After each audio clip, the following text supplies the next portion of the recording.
Gubernur Jawa Tengah Ahmad Lutfi turut buka suara mengenai aksi unjuk rasa di Kabupaten Pati yang menuntut pemakzulan Bupati Sudewo.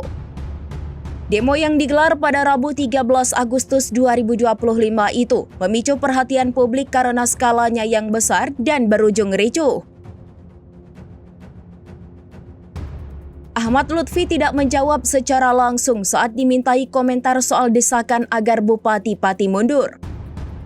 Ia hanya menyerahkan hal tersebut kepada lembaga yang berwenang. Pernyataan Lutfi menegaskan bahwa pemberhentian kepala daerah adalah ranah DPRD bukan gubernur. Meski enggan mencampuri proses politik DPRD, Ahmad Lutfi tetap mengingatkan masyarakat agar menjaga kondusivitas selama menyampaikan aspirasi. Lutfi menegaskan bahwa demonstrasi yang anarkis bisa mencederai demokrasi itu sendiri. Sementara itu, DPRD Kabupaten Pati resmi membentuk panitia khusus untuk menindaklanjuti hak angket atas kebijakan kontroversial Bupati Sudewo. Pansus ini diketuai oleh Bandang Waluyo dari PDIP dan Wakil Ketua Juni Kurnianto dari Demokrat.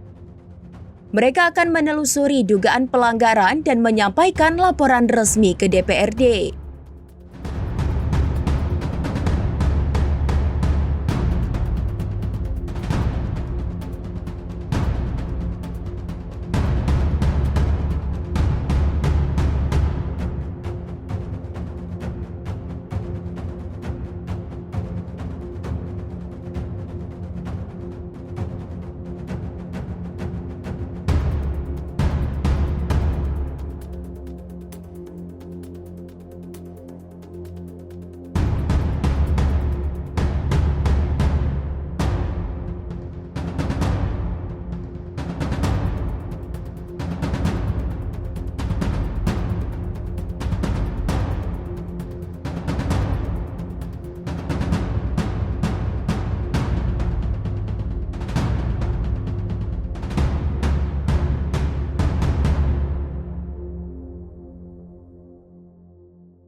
Download Tribun X sekarang, menghadirkan lokal menjadi Indonesia.